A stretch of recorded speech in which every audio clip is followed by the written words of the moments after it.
Well, in case any of you missed our last video, the first video on this project, in this rural Sandusky County, Ohio barn rested a 1955 Chevrolet 210 sedan. She hadn't seen daylight since the late 80s. The world changed around her as the decades passed in that little barn. Maybe that's not the end of the story, though. Maybe it's just the turning of the page. Maybe it's just the start of another chapter.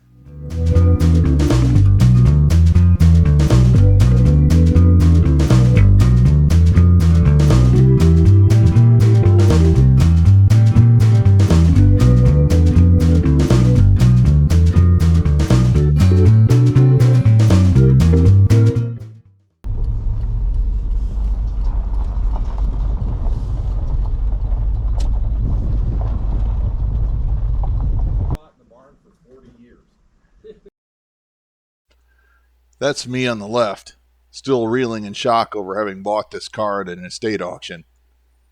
I've never bought anything at an auction before, and I didn't know what I was doing, so I just put my hand up and hoped that everyone else would give up. This time it seemed to work. I don't know if it'll ever work again, and I don't have any real desire to try. That's our friend Bob. Bob's place is on the way home, so we had to stop by and show him the car. He's had a Tri-5 for a long time, and not only is Bob a real good friend, but if he doesn't know where a 55 Chevy part is, he knows somebody that has one laying around. We all agreed that it was very unusual, almost unprecedented, for me to buy a car that actually still had an engine in it. This car even has seats. I mean, it has what's left of the seats, but it's a place to start.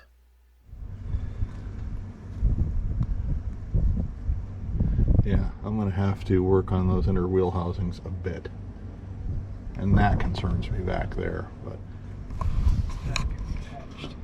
yeah. So I think it's the nicest Chevy I'm going to find for $800. By far. Mm-hmm.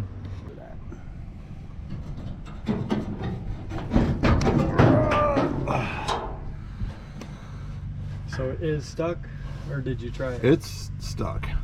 Will I get it unstuck? Stay tuned. I get it unstuck. I'm probably going to end up. Oh, nice. They Wasn't left that the stuck? radiator cap off. Yeah. Good thing you got more radiators. Yeah, it's seriously, severely moused. But are the radiators the same in a 6? I don't know. Maybe. No, a V8 and a 6-cylinder radiator are very different. Well, they're different enough. Where's the oil filter? This one might not have had one with I it. bet it don't have one. Yeah, that I can get. It was optional. Yep. Somebody painted it orange. Oh, that's AC. It's got the AC sticker on the back. All right, now you guys know I think the term barn find is an overused cliche, but this is about as close as I'm ever going to come. So let's take a look and see what we got at our farm auction find. And I think it's pretty clear this interior is going to need a massive amount of work. If she hadn't had a hard life, you can see there's 2 sets of seat covers on there. You'll see that when we tear it apart. If she didn't have a hard life before she went into the barn, the animals took care of that.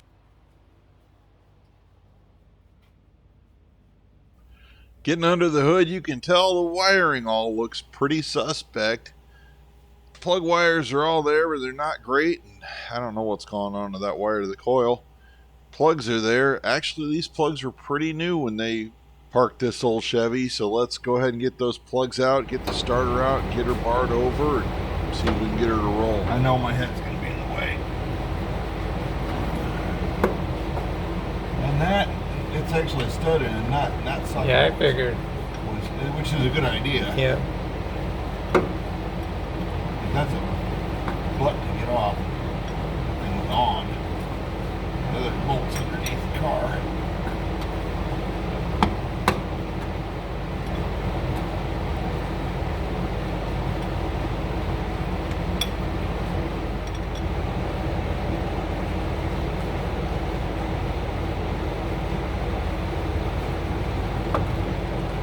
Oh, there's definitely stuff in there, but I don't know how much.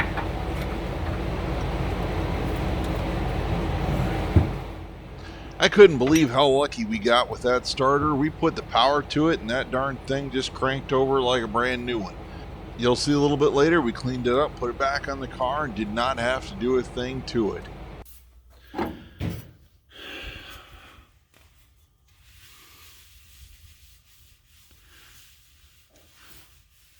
Put it in the microwave, right? Sure, Matt. That is a very oily spark plug. Well, that's not good. Well, put it in the microwave. Get out of my barn. Now, believe it or not, I never bothered to scope any of those cylinders. I just soaked them all down with Deep Creep and later we poured some Marvel Mystery Oil in them and then started working on getting her to crank over.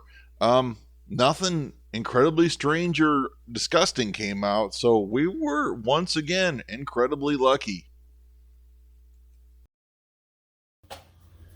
Now, I'm not sure if this is the right way or the wrong way, but I'm going to go ahead and soak all this stuff in Deep Creep, just trying to get everything loosened up, because I got a bad feeling some of these valves are my hang-up problem. These suckers are stuck, so let's get some lubricant on there, try to break them loose. We're going to take a hammer and start tapping on things. And I'm not one to just throw the starter on there, throw power to it, and try to crank it, because I know I'd break stuff.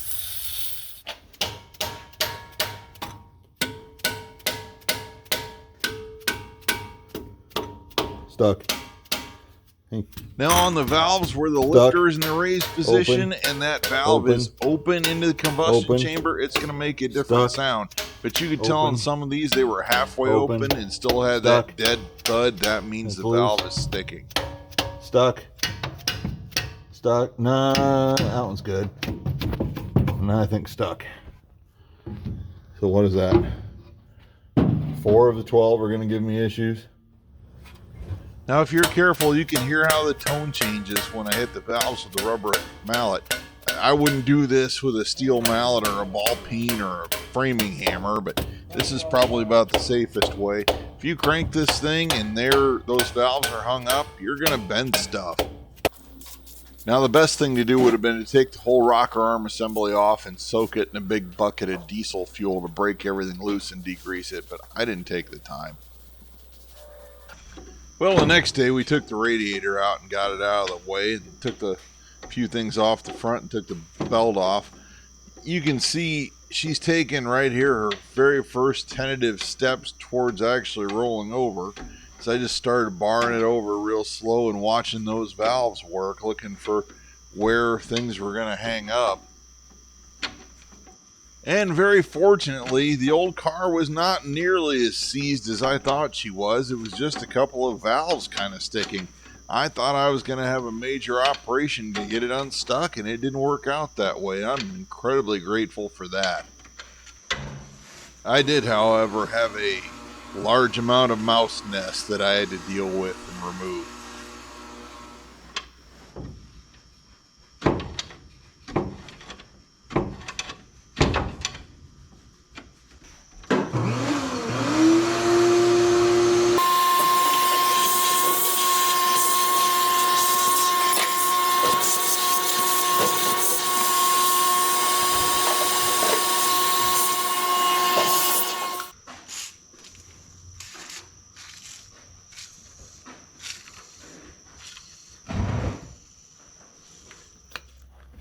And we know it works because we tested it.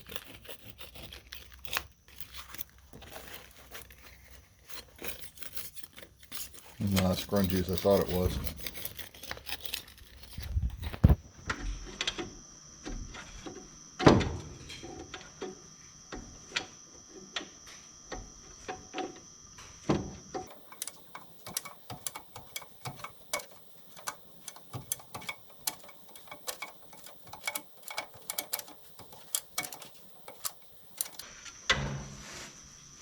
Not yet.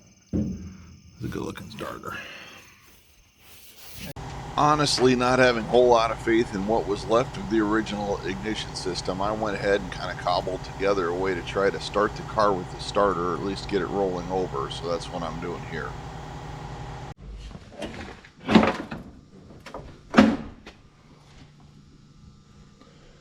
Crap.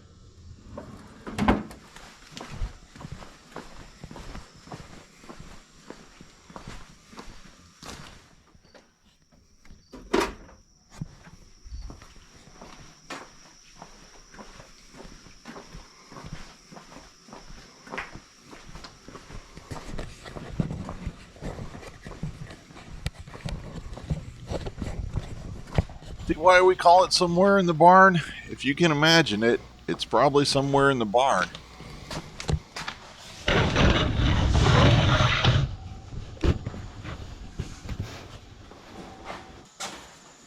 Yeah, just I'm guessing I just run it right down to there. that would work. I'll get it. But guess what? The battery in that cub is a sidewinder. Yeah, try to create a feedback them. So we gotta try it with those. I bought those a long time ago. Happily, I knew where they were. Over there, aren't they? No, I had them back there. She's a sidewinder. All right. I can't figure that. Where's it there? Okay.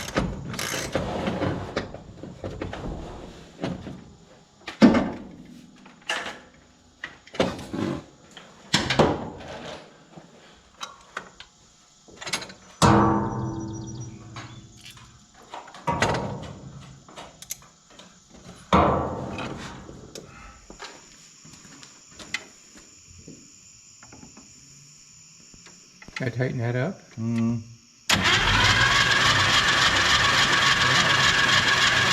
Put the plugs in it. That one's real loose. Look at that. How do you tighten that up? I don't know if that lifter's maybe not. Lifting, huh? Yeah. Or is that spring stuck?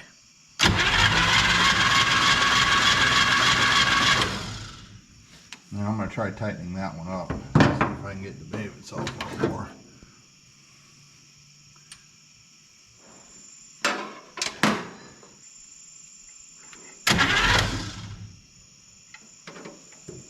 Wondering what that switch is. That is the power takeoff switch for a 1980s Cub Cadet garden tractor mower deck. Now, there are a couple of reasons I use that PTO switch. The main reason is that I had it. Secondarily, it has both a momentary and an on-off, so I can energize the coil and trigger the starter off the same switch. Trigger the solenoid, rather, which would trigger the starter. It worked out really well, and I had it laying around. I'm trying to decide if we have a spring that's bad or a valve that's not coming back all the way. I don't want to tighten down that push rod too much before I know what's going on. You gonna pull the coil in the distributor? No, I'm not ready to do that yet. No, I mean just check the lifter. I don't think it's a collapsed lifter because it's moving the push rod up and down just fine. Yeah. So I don't think that's what it is. Now, I'm the first to admit I'm not a real mechanic. I'm not an expert, but I muddle my way through things. What was happening were the valves were sticking halfway down with the springs partly compressed and sticking there. But this is a non-interference engine, which means it's low enough compression that it's not going to, as far as I know anyway, it's not going to let those open valves hit the piston top and actually do major damage, and I don't think it did. We got it to turn over. I did get all the valves working, and we seem to be okay, as you'll see very, very soon. Valve might be a valve sticking in the valve guide. Just a minute.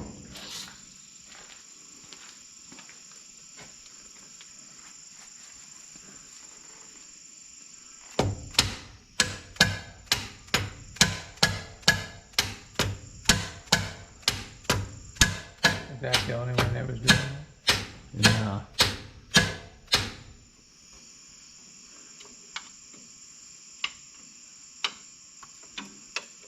Maybe that valve isn't showing.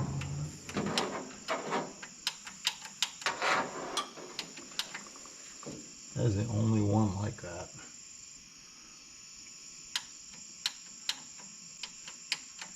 And if at this point you hear the wind whistling through my ears or see a small amount of smoke rolling out, just know that I don't have any idea what I'm doing, and I'm muddling my way through it completely and 100%. It is kind of loose. Let me, Now, I went according to the procedure outlaid in the 55 Chevy service manual, the shop manual for the 235 engine. I went valve by valve and readjusted them several times as we got closer to running to make sure everything was right, and they were way out. And It did take several times to get it right, but I think I got it, and I will probably do this at least once more. And as you can imagine, there are many hours of this. Me tapping away, prying on things, shooting PB blaster and anything else I can think of, and gradually trying to make this battered pile of parts behave itself in the manner that Chevrolet intended. Not exactly riveting television, but there it is.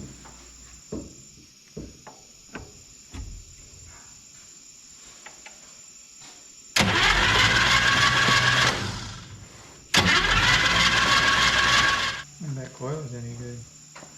I got no idea. Oh, you're pumping oil all over the Huh? from the transmission. Oh, yeah. Oh. That transmission lines were not the only thing that leaked. The oil supply line to the rockers leaked, and the rear main seal later on started to leak. Arm chamber. Just set it over on the table, Dad.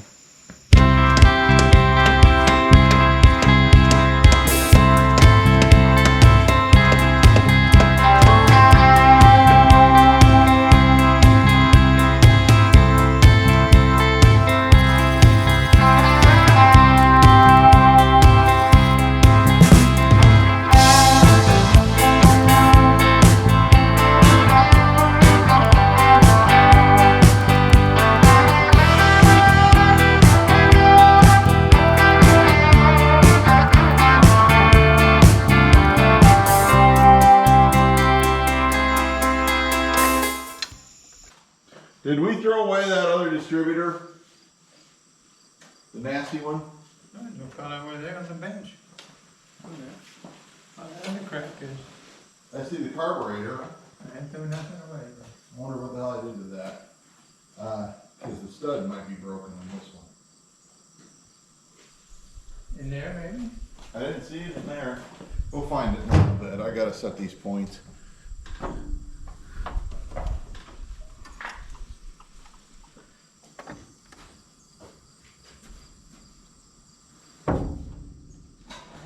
Maybe I did.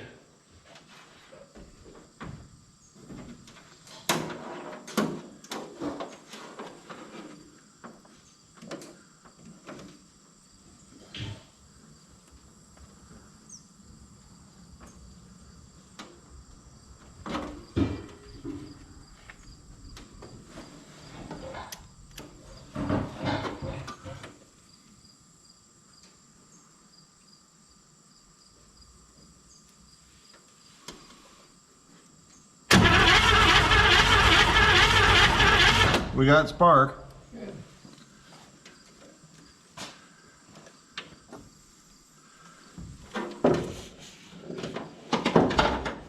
You and I might be making some plug wires here. Did you Whatever, bring? with whatever we ground up. There's nothing out here. There's little pieces. Oh, back there. There's pieces of tractor kits laying around, Dad. There are pieces of tractor kits. Yeah, you got spark at the plug. That's what I'm about to find out. You know what? It'd help if I put the rotor button back on it. Yeah, it would really works better when you put the rotor button on. Yeah, how many people do that? Yeah. Oh, why can't I get spark? Oh, wait. Okay, you don't need to go for a ride on those rocker arms, little buddy. Holy shit. That it? Yeah, we got spark. It's alive. It might just be alive. Holy crap.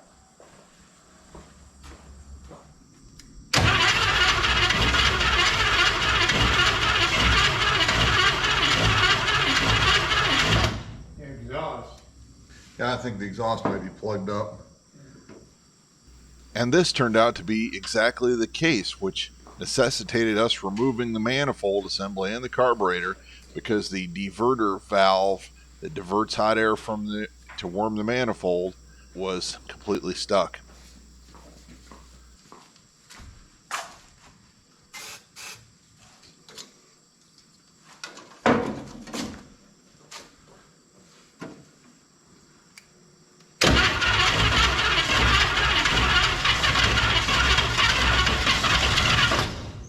God.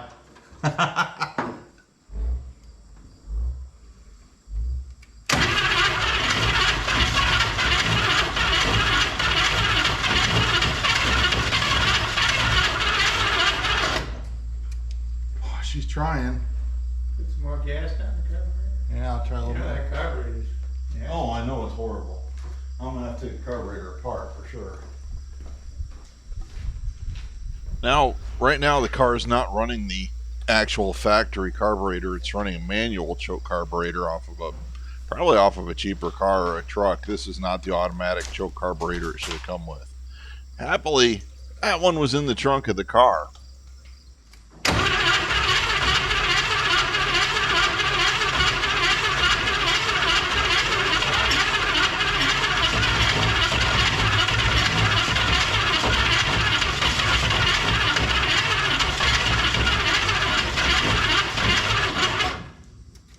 She's just almost there. I'm gonna charge this battery some more.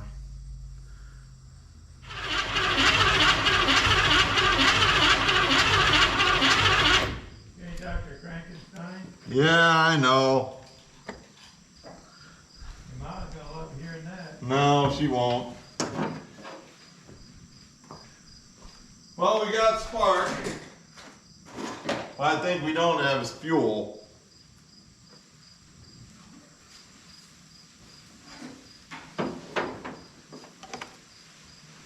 Dr. Frankenstein.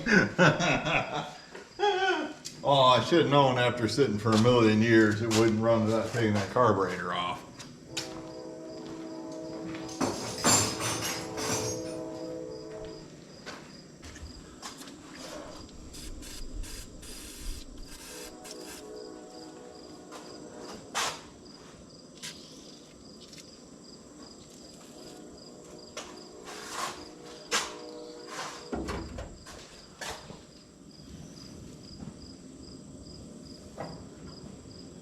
It's leaking like a sieve, or that with the. That's thick baby thing? blaster down. Okay. Shouldn't be leaking, it shouldn't be no movement. Right.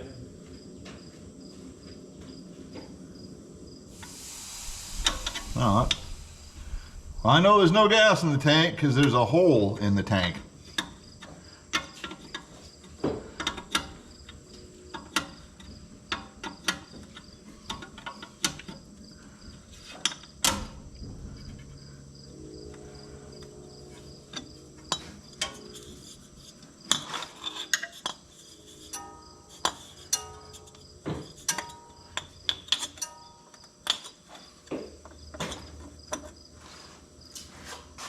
This is getting restored and going back on the car.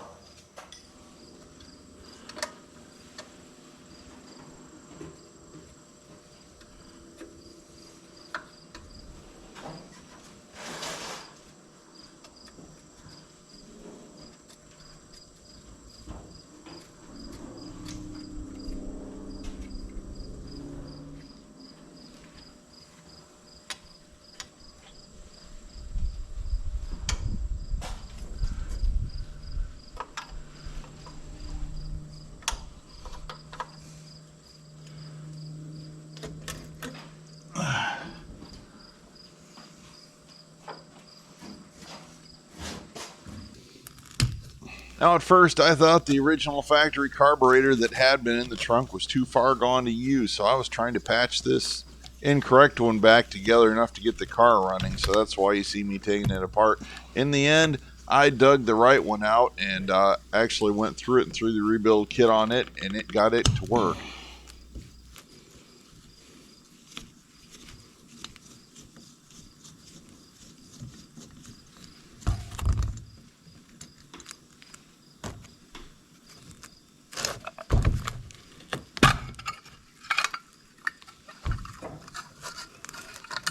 Now, I've taken apart a whole bunch of carburetors, and I've even got some of them to work after I was done. And my philosophy is simple.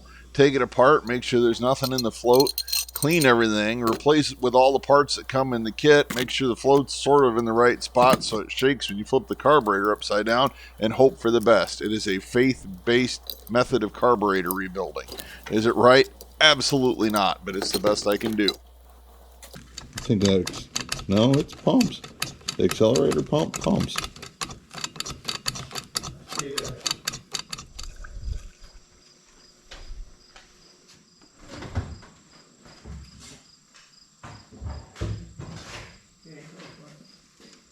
Come on, girl.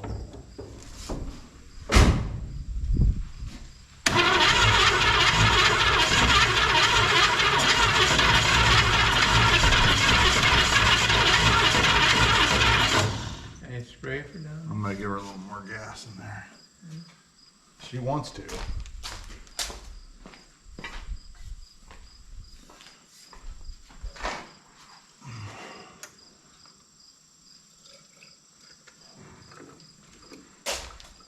You didn't get the manifold first, did you? I did not. Not yet.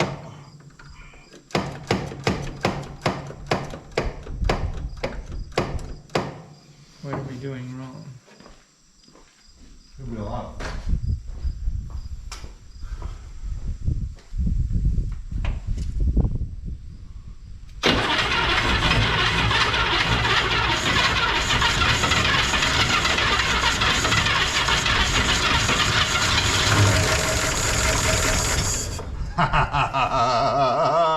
Woo! I take that manifold loose.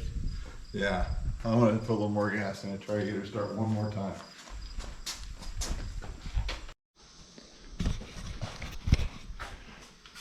Well, she did run briefly, but something is not adjusted right, and I think I figured out what. And I don't know if you guys can see, but the heat riser plate is frozen. I believe that should turn, and that means it's probably stuck shut up there and causing too much back pressure. So we're going to pull the exhaust manifold off because anyway, I broke a stud down there. So wish me luck on this one. I think she's going to be a good runner.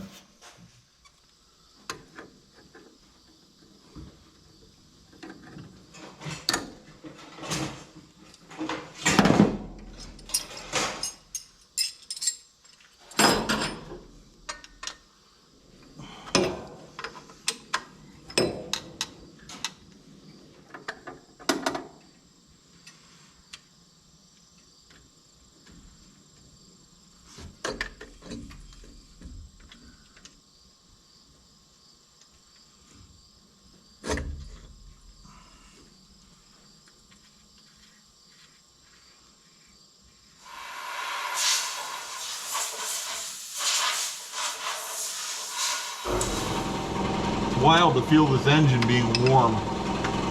It's warm. You can feel the heat. It's just incredible that it's running.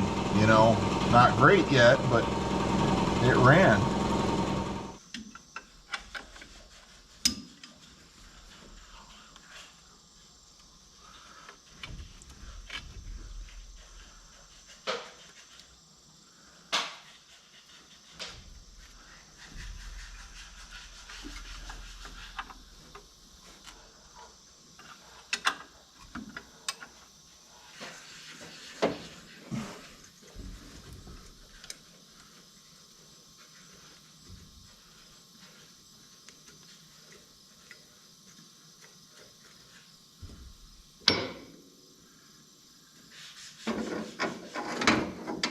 Are you Okay. gonna buy a lock for this? I need your help for a minute, Dad. You take the carburetor off? Of course. Are you gonna buy locks for this? I don't know yet. What are we hitting? Oh, grab an end there. The fastest I've ever taken a manifold off of anything. Ooh. I don't think that would happen. No.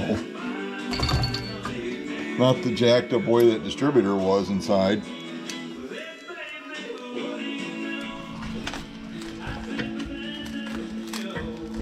It's holding it on. Wrong thing. Yeah.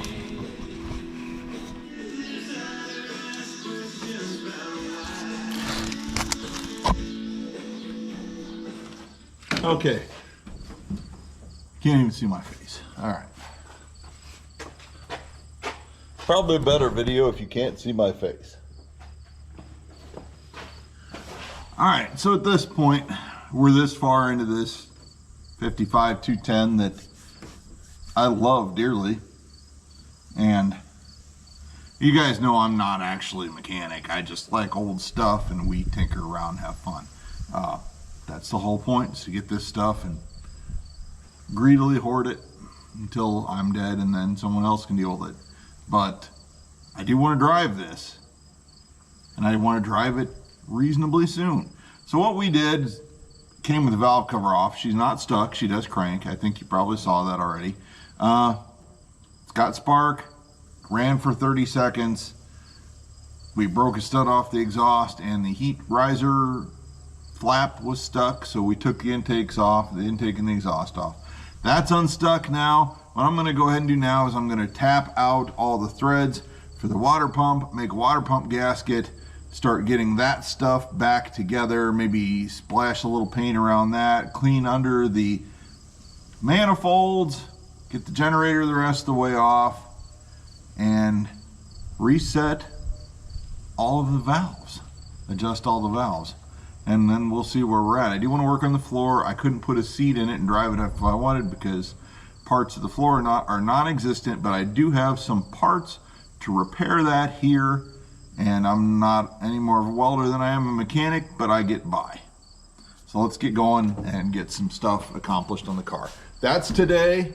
We're going to get some stuff back together, get a little more cleaning done, and see where we're at. Hey, I don't know if any of you guys are from the American Midwest or how far they range, but we have this little bug out here, and they don't bite. And we always called them a sweat bee, and I know some places call them a corn fly, and I think they are actually a member of the fly family, and some people call them hover flies. So I don't know if you guys have them. They look like a tiny little miniature bee. If you feel like it, comment, tell me what you call them where you're at. It'd be kind of interesting to see who calls them what and where. But we always called them a sweat bee. And they are crazy this summer.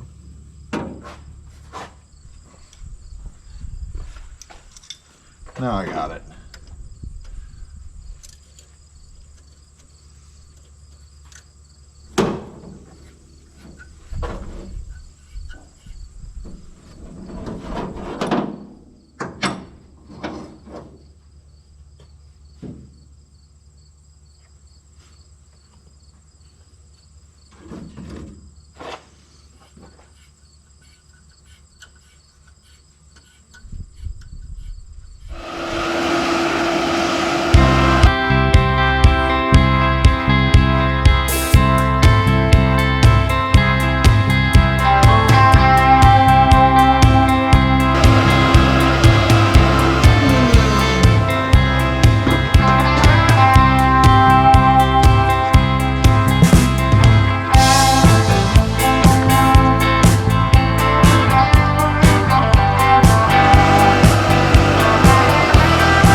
I talked to somebody about this on one of the reels, and I hate the term barn find because obviously somebody knows it was there. It's not like you can find a car with a title and it just randomly shows up out of the ether. The family who had this car knew it was in there, but we found out it was in there by accident. So I will call this one a barn find out, because we accidentally found out it was in there.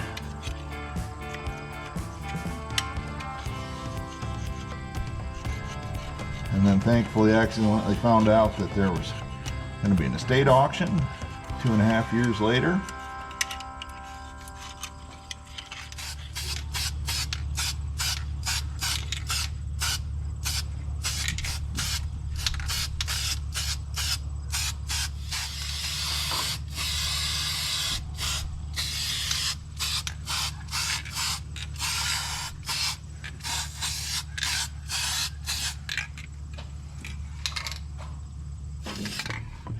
That'll work for now.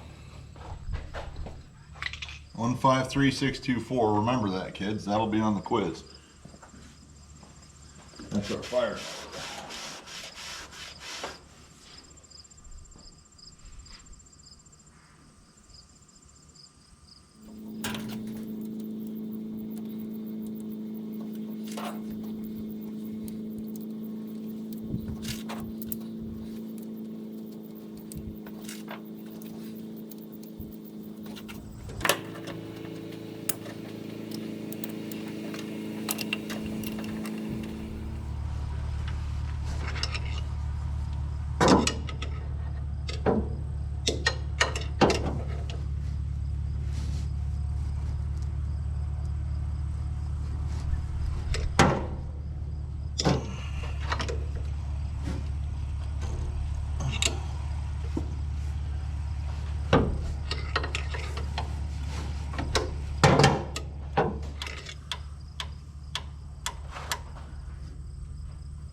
Tight to me.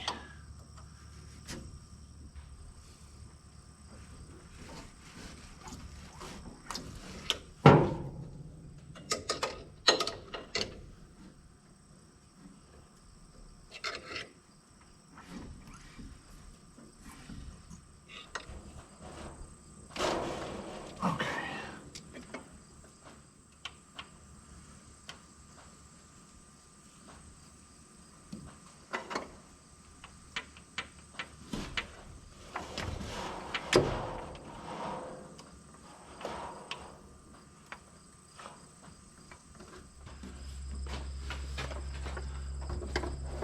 You have to paint the top there, don't you?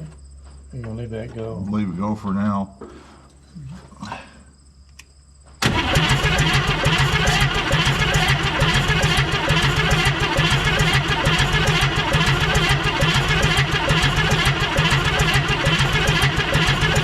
All the valves are valving, and nothing's clunking or chunking.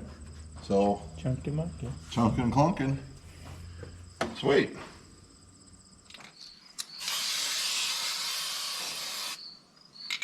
Well, I'm on my way to O'Reilly's. This damn thing is hard to use. Yeah, they're not easy. That's why I don't like that stuff.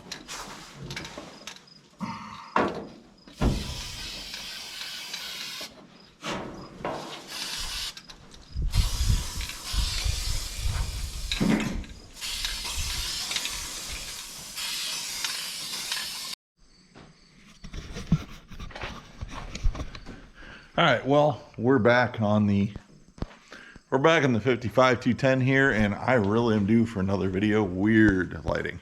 Anyway, we're really due for another video, so let's go creeping in the Rock Auto boxes. That's what I do at night.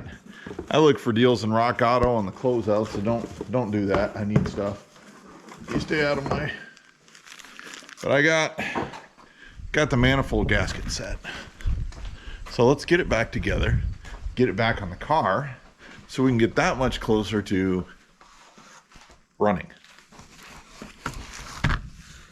Dad took the wire wheel to these guys and repainted them, and they're looking pretty good. And got our 235 gasket set, which should fit, even though I really don't know what year our 235 was. I'm not sure if it's original to the car or not. I have not run numbers.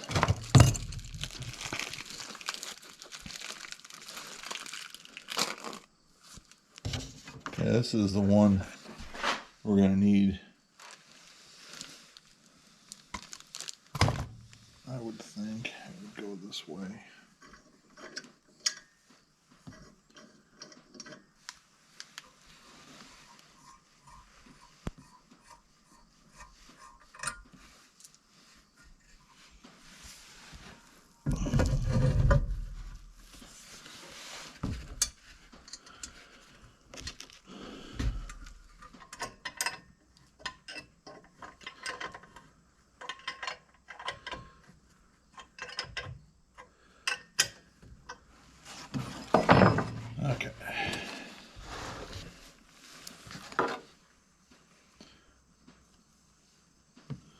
It's got a little bent up thanks to the way they packed them in too small a box, which is not thrilling.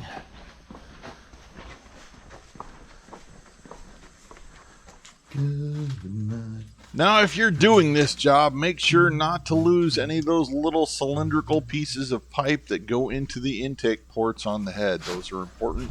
You want to hang on to those and make sure they don't roll away. If you drop them, they will probably roll on the floor.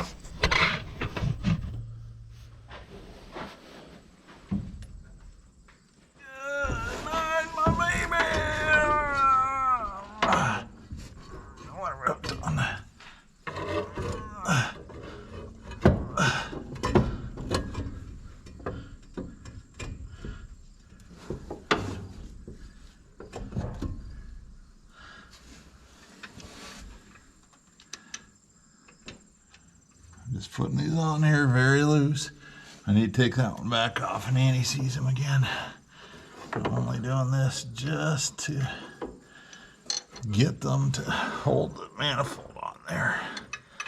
Now, careful observers may note that this is actually the factory correct carburetor with the built-in automatic choke going on there. I dug it out of the parts shelf and went through it, rebuilt this, decided that it was a better bet just to go with this one because I knew, well, I hoped the choke would work, and went ahead and put it on the manifold.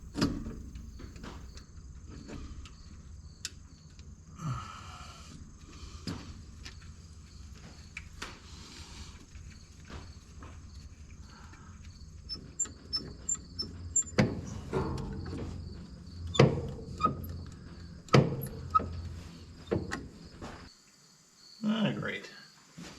Well, we might as well tackle that now. Let me see where that other distributor is.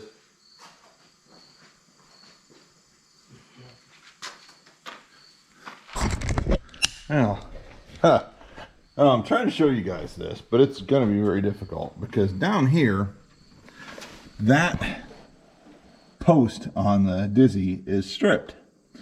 I've got another one on the parts distributor, but I need to get that sucker out, which is proving to be quite interesting because it's actually a nut with a slot in it, which is proving to be very reluctant.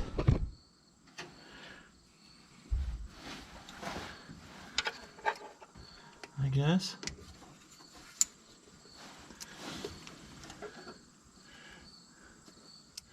I don't want to pull the distributor. I promise you that much. And the threads are all screwed up here. I also don't want to break any of the plastic parts because those phenolic Bakelite pieces are not going to be easily replaced, and not locally and not inexpensively.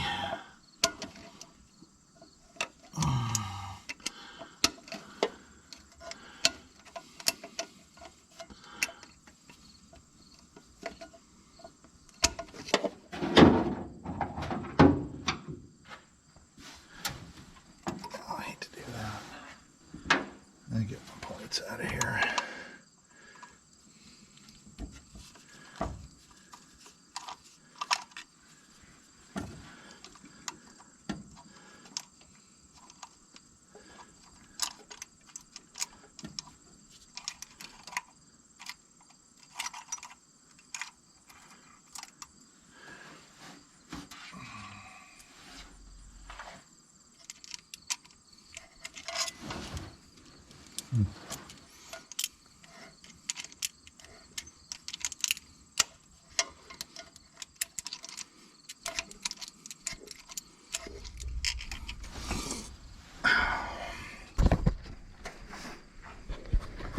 Okay, hopefully you guys can see this. That's what happened here, is bent and stripped. This one's still in good shape, so we're going to switch them once I've cleaned that up.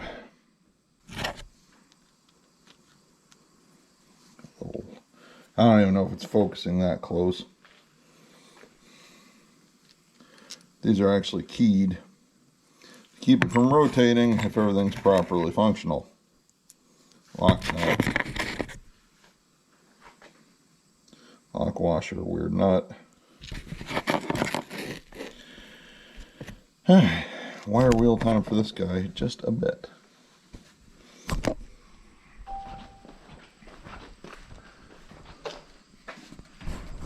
Blessed to have the spare parts cache that was in the truck.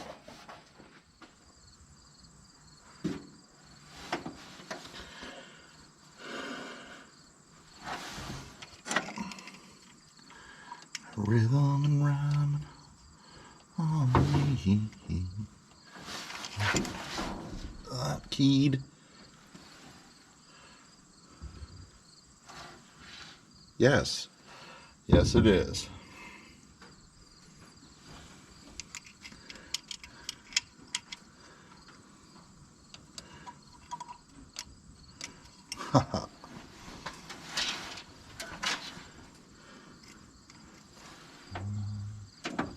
It's my life. It's my never. No, never. I just wanna live my life. It's my life. Now, hours of me fighting with this fiddly, dirty, rotten, expletive deleted piece of engineering do not make for great video.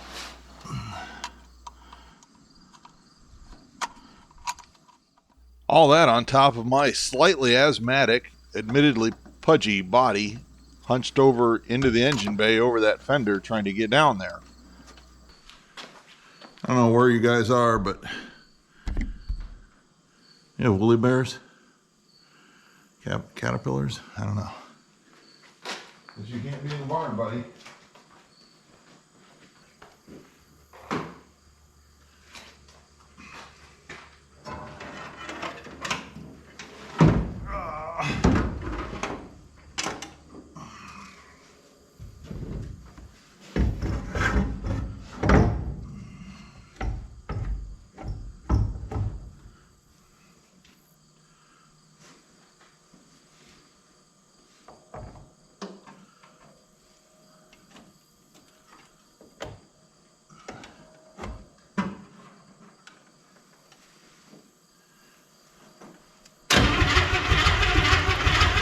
Okay, we got good spark at the point. That's good.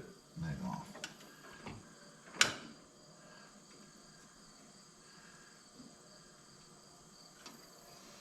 That wire's kind of long, but that'll do. Anyway. Woo! All right. Those wires.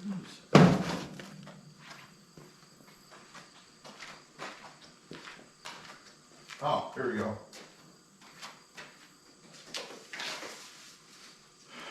Which actually, this sucker looked pretty darn good. These wires, however, don't.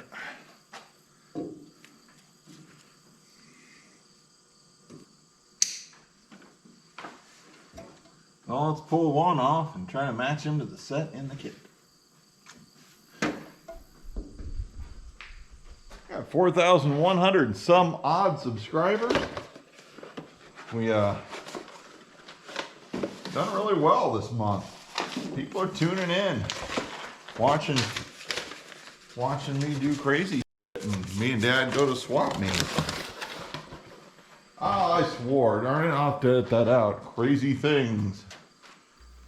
Most of it's not all that crazy, but I will say, not all of you are odd, but I bet the majority are. So when I say odd subscribers, I mean it with absolute love.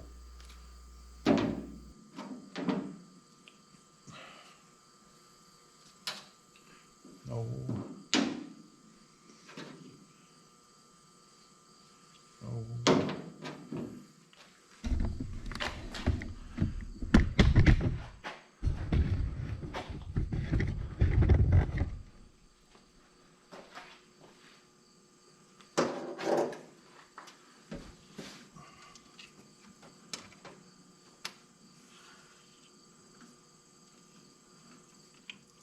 You know what? Don't be a jerk on me, dude.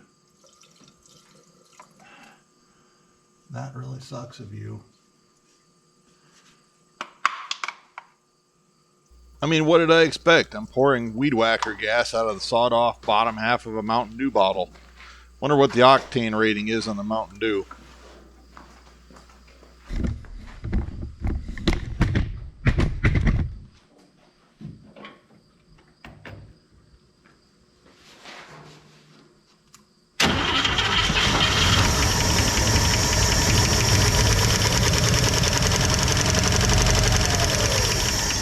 Oh, better and better by the minute, baby. Better and better by the minute.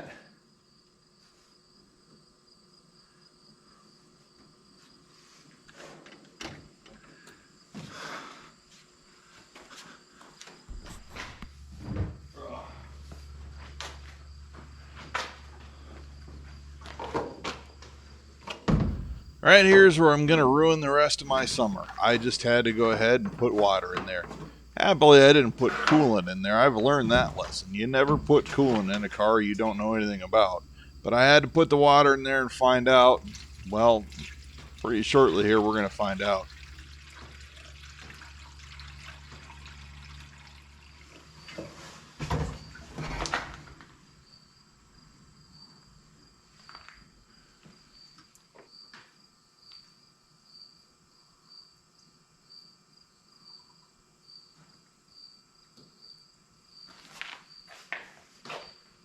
Oh no. Oh no. Oh, that sucks.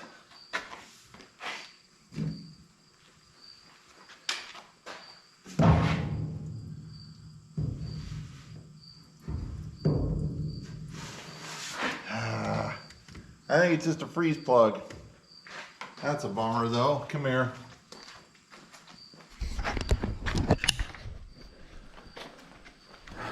We're about ready for a run test.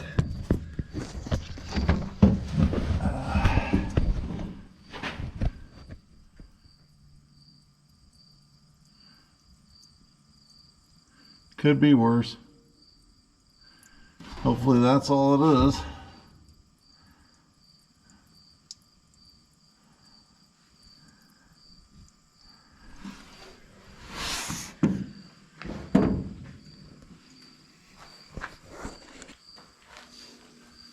Ow. Shoot. One run test and then I gotta dig around, find a freeze plug. It's gotta be a melling.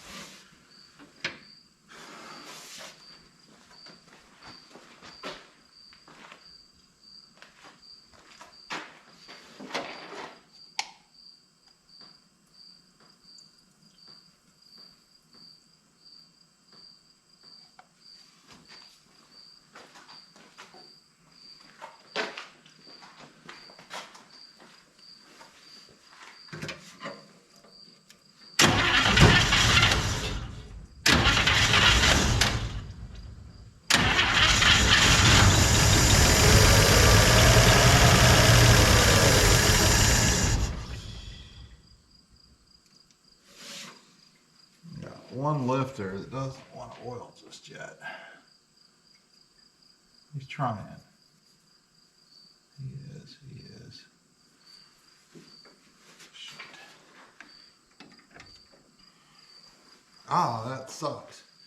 Because that means I gotta take everything back apart that I just put together.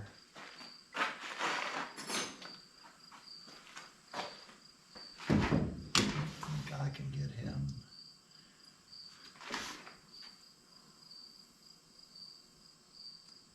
Yeah. Dang. Fire.